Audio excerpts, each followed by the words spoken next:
Okay, and we are live. Welcome, everyone. If you are just tuning in, this is the Ghana Innovation Journal's Innovator Spotlight, where we cover and do a deep dive on our weekly newsletter on Innovation Journal. Today, I'm excited to have with me Jeremy Quainoo, who is the current General Manager, Africa Operations and Partnerships at JUMO. And he recently put on his LinkedIn that he's starting this new role. So, congratulations, first of all, to Jeremy. Thank you. Thank you. And before I even go on with more introductions from our end, why don't you just give us a quick idea of who you are and what your journey has been like coming to this current role? Sure. Thank you, Ammishaddai. I think it's always a pleasure to get an audience or be in the presence of people within the community on, the same journey. So my journey has been quite an interesting one. So I started out my career in banking, as you already know. Initially started off working for Barclays for a short stint and then transitioned over to Fidelity. And I was there for the better part of a decade, I think about 8 years, to be precise, give or take. Initially, I started off my journey as a management trainee, so giving me the opportunity to rotate through several different units of the bank. Sorry, Amish, are you still there? Yes, go ahead. I'm listening. Okay, sure. So I rotated through several different units of the bank. That gave me some perspective as to what the gaps that exist within the banking space are. And I think that exposure gave me a lot of insight into what the future of financial services would be once some of these aspects were streamlined. So Okay. when the opportunity came where the bank started embarking on these digital transformation drives, so a lot of banks started setting up digital offices, trying to partner with fintechs because they noticed that there were a number of tech-enabled solutions that they did not have the internal capacity to build. The best way to get these services out in front of customers was to partner. I recognized that the future of financial services was going to be financial technology. And so when the opportunity came for me to jump ship into the fintech industry, I realized that yes, my main interest was in that intersection between finance and technology. Prior to this, I had worked in the bank's innovation unit. I had worked as a manager for retail products, both assets and liabilities. And so I had a fair idea of what the gaps within the retail market particularly was. So we Okay. tried to do a project with JUMO, and I think that is how the relationship got built. And when this role opened up, I was essentially more or less highlighted as one of the people who would do well in the role. So that's how the transition came in. And then came the roller coaster that is the fintech industry. And I think I've been in JUMO since March 2020. I Okay. joined smack bang in the during the COVID lockdowns Okay. and had to endure everything that came with that, the lockdowns, the hardships, the heartaches, all of that. But I think that the journey there has been an exciting one. I first joined as the manager for capital, so managing the relationship with our banking partners, and Okay. then climbed through the ranks, became head of banking partnerships, and now general manager for our Africa operations and partnerships. Um, yeah, I think I probably jumped the gun and didn't explain what JUMO actually was or what JUMO does, but maybe that question will come up and I can provide a lot more context. But that's been my journey. That's a little bit of who I am and what I do and how I got to this point. All right, thank you, Jeremy. It's been exciting hearing you about your journey, and I think it's also kudos to you for being able to see the trend before it's happened and to be able to jump onto it, right? So, based on what you were saying, you saw an opportunity, you made the transition quickly, and here you are now. So, yes, go ahead and tell us a bit about Jumo. What do you do, and why? What is the gap that you're looking to fill here in Ghana? Sure, great. So JUMO is a multi-sided fintech platform. We pride ourselves in calling ourselves a Pan-African fintech platform because our market primarily is in Africa. We're live in 6 territories across the continent, but our biggest market is Ghana. And the unique dynamic of the Ghanaian market is what has made us thrive here. So what JUMO does is we partner with the large banks and the large telcos within the territories to solve the problem of unequal access to credits and borrowing choices for the unbanked market. So there's a whole group of people who are, let's call it, invisible to the formal financial sector, either because they don't have enough documentation, they don't have financial transaction history, they don't have collateral, etc., etc. So they do not have the hope of trying to access formal financial services because they lack all of these things. Now, JUMO comes in with our technology, i.e., our advanced AI algorithms, our predictive capabilities, our ability to assess and analyze data. And we partner with a telco who has this mobile money ecosystem of customers who have open mobile wallets, which are akin to accounts.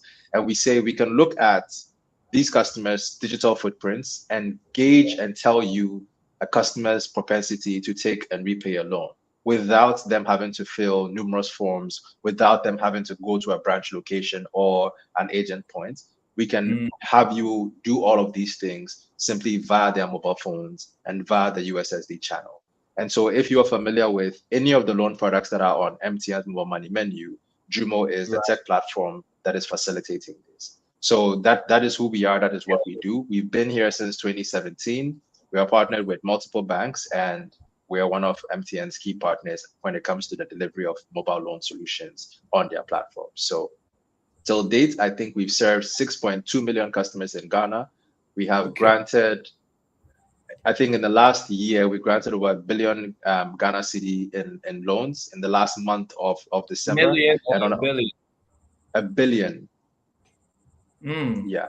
And on a monthly basis, we are disbursing around 882 million in loans to all our customers in Ghana. So what we've done, and probably we need to stop that, is we pretty much stayed behind the scenes and let the telcos and the bank lead the charge, so that that's usually what our MO has been. We want to be the facilitator. We don't want to create the impression that we are in competition or trying to take credit. We're trying to enable the banks and the telcos. And the reason why it's the bank and the telcos is because the funding for the loan comes from the banks. So the money that is granted to customers as credit is coming from the banks, but the data and the customer and the platform that it's hosted on is coming from the telco. So we are the technological bridge that brings these customers, these two partners, these huge players together, and we provide them with the account management, the disbursements, the collections, the credit scoring, the portfolio managing, the engineering, everything that is in between is what JUMO brings to the table. So I hope that gives you a high-level overview of what we do and who we are. Yes, it does. Thank you, Jeremy. And it's amazing. So it's 1 billion cedis in the last month, you said? In the last month of 2023, we disbursed 1 billion cedis, yes. That's fascinating. And just today, I saw the reports from BOG that said that fintechs processed, actually instant payment systems in Africa processed a record of 1.2 trillion. And just Haptel alone processed 160 billion last year. So it's crazy how much money is going through the system. And what you are saying is, yes, you've been playing a back end role for the most part. So what does a front facing role for JUMO look like? Or are you going to stay at the back end? So I think even our partners have asked that we step more into the front end, because they feel that we're doing a lot more than the ecosystem is aware of, right? In terms of, if you were looking for the best example of how AI is applied in financial services, then we are actually a live use case that you can easily point at to say, we're not leveraging the traditional scoring system where you have to go to a branch. Everything we're doing is solely based on algorithms, predictive analytics capabilities, analyzing large data sources that the telco is providing us, and then fitting it within each bank's business rules, handling the asset allocation, the disbursements, the collection. And none of these are done physically. All of these are done by automated platforms with these large AI automations. So we are actually at the front because the USSD channel and the disbursements and collections process out of the wallet is all controlled by JUMO.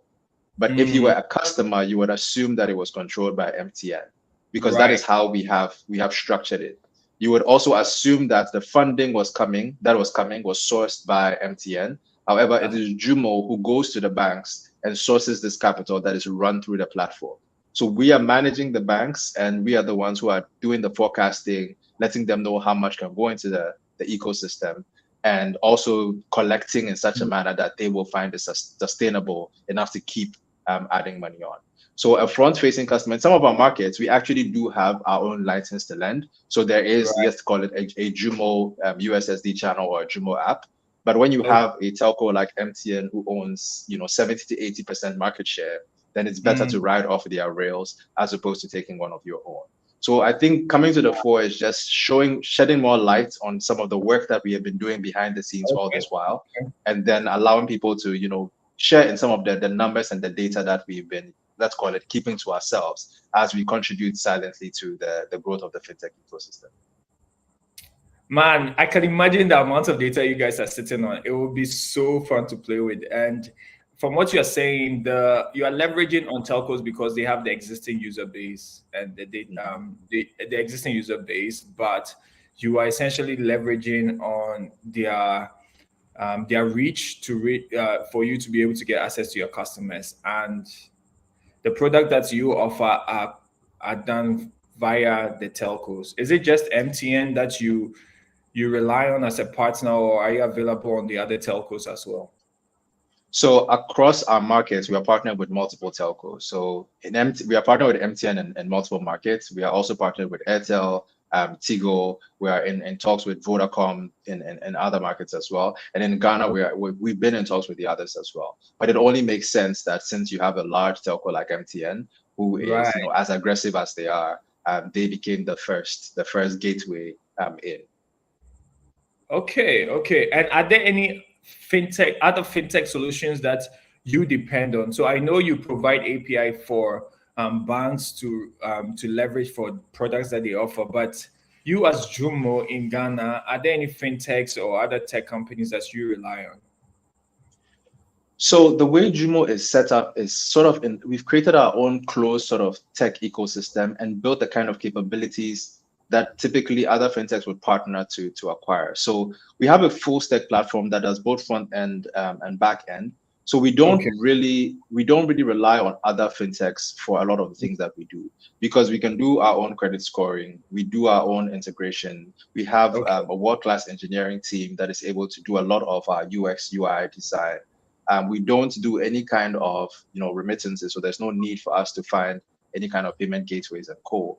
Unless from a payment processing standpoint, where let's say we are trying to receive payments from our other markets, then we can leverage the pay stacks and co. But it's really quite limited in that sense. We've sort of built a kind of tech ecosystem internally where we can do a lot of the things that we need to do because we have that internal engineering capacity.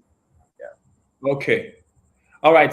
Let's switch the conversation a bit from tech and tech lingo to more personal stuff, right? Tell us a bit about what you wish you knew before you started your journey in fintech. That's a really, really good question. I think the answer is twofold. I think I wish I knew about the upside of working in the fintech industry. And what I mean by that is how fulfilling it can be. And this is just because I transitioned from, a traditional institution or a traditional industry like banking into a more, startup, scale-up type culture of fintech. But the upside is just how fulfilling it can be to see directly how your work impacts the lives of thousands, if not millions of people directly. When people ask you, how exactly do you improve lives? You have a direct answer that you can give because what you do every day is actually making an impact. So there's no comparison for that, and the upside is in that sense is immense. The flip side of that is I wish I had been prepared for the absolute roller coaster that is the fintech industry. Right.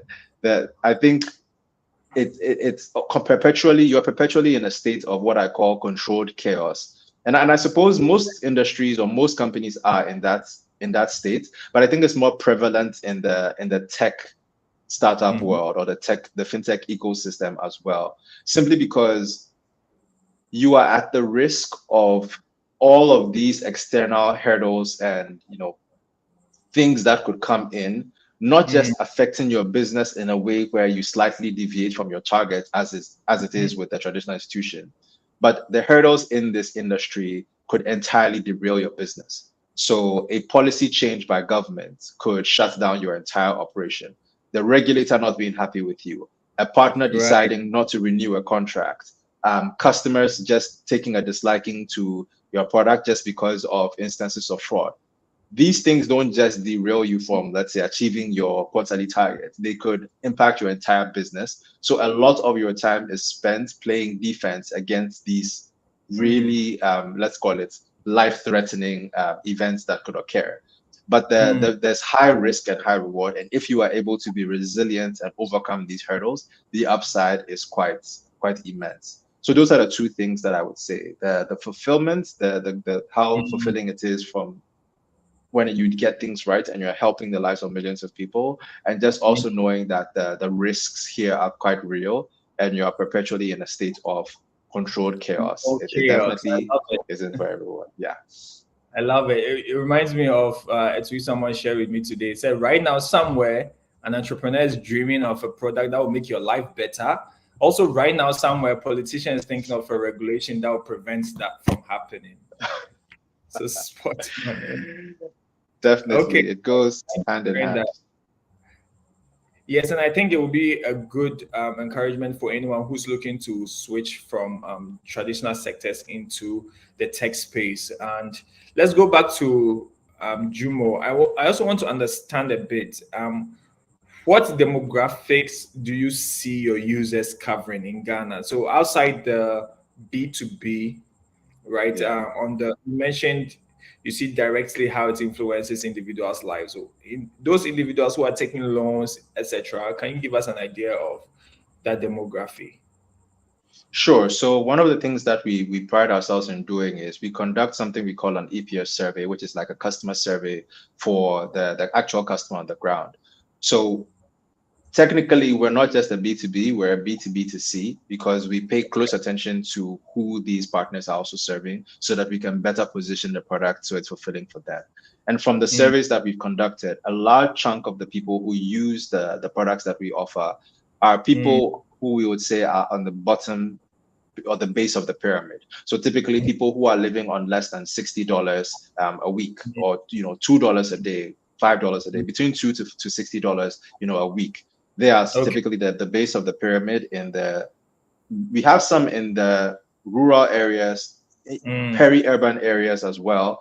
But the surprising thing is you have the everyday people, middle income earners, also patronizing the product for mm, sort of emergency reasons, right? So mm, your car broke down on a stretch, and you need to, let's say, buy a battery to replace your battery. You need to get a battery replacement. You could easily go on the MTN menu and then take a loan and then purchase that. So people build up their limits so that they have enough money on hand as sort of their backup plan for emergencies. Then you also mm, have the, let's call it, mom and pop shops or the tabletop sellers. A lady mm, who sells, ice water or pure water in traffic.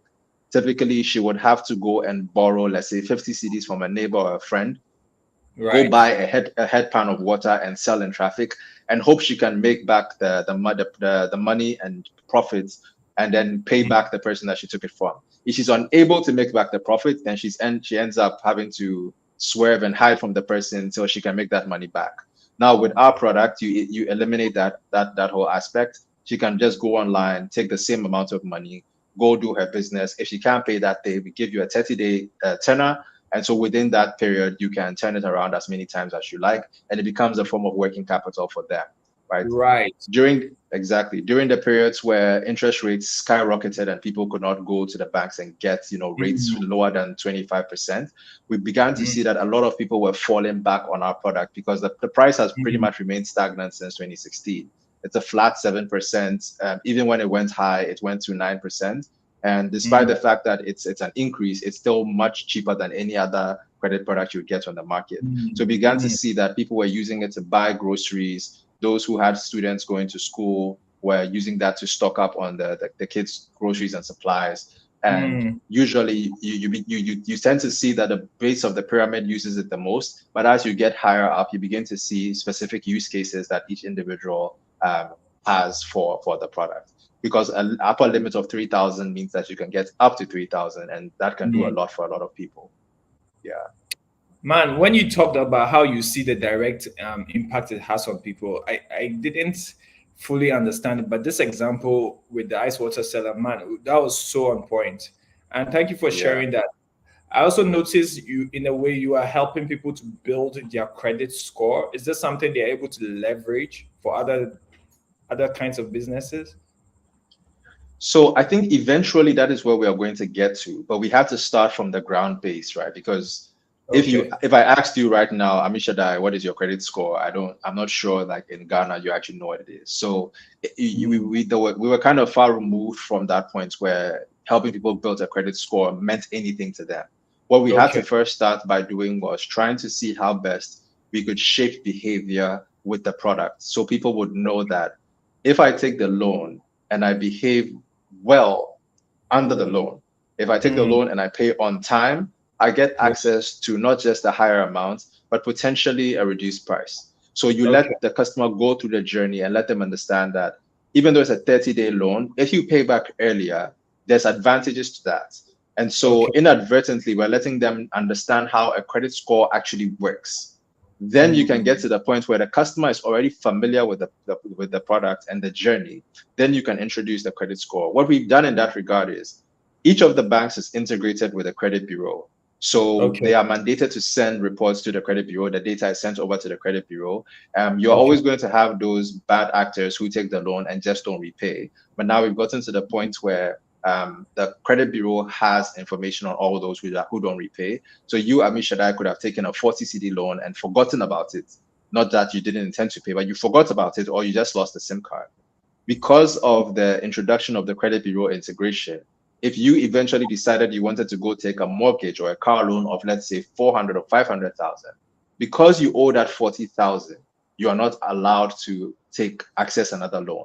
So that Mm, brings a customer's mind to the fact that, okay, you do have a credit history and there is a record of your behavior, which is your score, and you have to mm, make sure that you maintain a clean sheet. Eventually, we'll okay. get to the point. JUMO does have credit scores on each customers. The banks have the credit scores on each customers, but I don't think Okay. we've gotten to the point where we communicate it to the customers in a way that would be meaningful to them. We try and let them understand the dynamics of what it entails, so that when we eventually start to do other things and leverage it for other things, they understand the way that it Mm. works better. Because I think that's the gap that is in the market. Okay, that's super helpful. Thank you. And if you're just joining, I'm having a conversation with Jeremy Quainoo. He's the general manager at JUMO, also for Africa operations and partnership. We are just discussing his journey to JUMO as general manager and what he has seen in the fintech space. He's also shared briefly what his journey was like and what he wished he knew before entering the fintech space. Thank you, Jeremy. And just before we wrap up, this is scheduled to be a 30 minutes session. So before we wrap up, just want to get like a quick fire round for people who haven't seen or met you before to understand a bit of who you are. So if you're ready, first thing that comes to your mind, what's your favorite app on your phone? Quora. Quora. Jeremy, are you Yeah. sure? Are you sure you're not impressing us? Okay, okay, that is significant. Okay, Quora. What's your go-to way of distressing? Walking. Walking. What are you doing that is not fintech or tech related this year? I am taking golf lessons. Okay. All right. Thank you for that. And before we wrap up, I also wanted to find out from you, is there any advice you would give anyone who is looking to enter the fintech or startup scene here in Ghana or Africa? Yeah, I would say that the fintech or tech scene in Africa is very promising. You should go in with your eyes wide open, though. I think that how things look from the outside do not paint a full picture of what it is when you get in. So as much as you do your research, I think it's important to understand that the fintech industry is akin to any other industry, despite the hype that you see. It just gets reported a lot. But as with any other industry, you need to make sure that you are focusing not just on your technical skills, but also on your soft skills as well. So emotional intelligence, your ability to be resilient in times of difficulty, continuously improving your skills so that any challenge that comes your way is easier to solve because you know what to do, as opposed to having the stress of being in a position where you lack the skill, you lack the experience, and you don't know what to do. That can cause a lot of trauma for a lot of people. So I would say that the upside is incredible if you are able to get it right as a founder, as a founder, or as a startup entrepreneur. And the upside is also great if you're just joining a fintech startup or a fintech scale up or a larger fintech as well, because like I said, you're making a difference in a lot of people's lives. But at the same time, as we've mentioned before, that state of controlled chaos is very prevalent. And so you have to get comfortable with continuous change, continuous switches in direction, and pivoting is one of the words that we use a lot. You have to pivot, you have to adjust, and you have to build that metal of adjusting to the times and adjusting to the situation. But if you are able to make it through all of that and be resilient, it's definitely a fulfilling path to have. So that would be my advice to anybody considering or jumping into the fintech or tech startup ecosystem or space. All right, so you heard it from Jeremy himself. It's control chaos that can be fulfilling if you apply yourself. And finally, Jeremy, before we go, I wanted to pick your mind on what you think the trends are going to be this year in 2024. First of all, in the fintech space, in payments, right now, there has been an increased demand for cross-border payments on the continent. I still don't see how it's happening outside PAPs. I don't see it's happening yet. Do you have any idea what the trends are going to be? Any whispers happening where you are? Sure. So I think I was actually engaging or chatting with somebody right about this topic like 2 days ago because of an article we read, right? Because most people didn't seem to have had, or most fintechs or most tech startups didn't have the best 2023, right? People have been calling it the fintech or tech graveyard because we saw a number of layoffs, a number of people hit by the macroeconomic hardships that we went through. And I think that, so a number of things are going to happen. One, the payment space has always had a lot of attention, a lot of hype, and a lot of demand. I think the problem that we face in our market is not a problem of demand, it's actually a problem of supply. But from the payment standpoint, I think the issue that is difficult to solve is the fact that we have such a fragmented market, lots of different currencies, lots of different regulations, and you have the borders to deal with. Now, in the long term, I'm hoping that we can get to the point where regulators work together to sort of streamline and benchmark us to sort of as some sort of standardization that allows easier license acquisition, easier cross-border, like you said, remittances, cross-border collaborations. But I think from the funding standpoint as well, unfortunately, because of some of the events that have happened, investors, funders are going to be more cautious about the fintech ecosystem, where there's going to be more focus on quality over quantity. So you can't just grow at all costs. You have to show that you're making a sustainable profit and you're serving the customer in a way that he has utility for. So your retention, your repeat customers are going to be a big factor. The investors are going to focus more on your value over your valuation, because we've seen instances of bloated valuations as well. So all of these things are going to sort of take precedence in 2024 as we go ahead. And I think that fortunately, we are experiencing a regulator who has set up a fintech and innovation unit who is actually paying attention and trying to do their very best to understand the ecosystem and know how best they can play. If we had multiple of these in the different territories, I think life would be easier for most people. But like everything else in the ecosystem, in the tech space, it's going to be a journey. So I think the first thing is for the businesses to streamline their operations, focus more on, as we said, the quality, the value that they provide over their valuations and just the quantity and growing at all costs. And then, trying to rope in the regulators and the actors so that they understand as much as possible, so that when it comes to a policy framework standpoint, they are informed enough to make the right kind of plays that open up the ecosystem for payments, credits, all the domains of fintech. So those are my thoughts about what the landscape is going to look like as we move forward. Okay, there you have it, right from fintech players own mouth, quality over quantity, and then also being able to leverage on what policymakers are giving us so we can come up with better solutions. Jeremy, thank you so much. This has been definitely insightful. Thank you. We are definitely looking forward to seeing all the many things you do in your new role, and congratulations once again. If you just tuned in, I've been having the Innovator Spotlight conversation with Jeremy Quainoo, who was just given the general manager role, Africa operations and partnership at JUMO. And That's in a his mouthful. yes, and in his fun time, he likes playing golf. So if you're a golfer, hit up Jeremy, and I'm sure he'll teach you something on the 18 hole.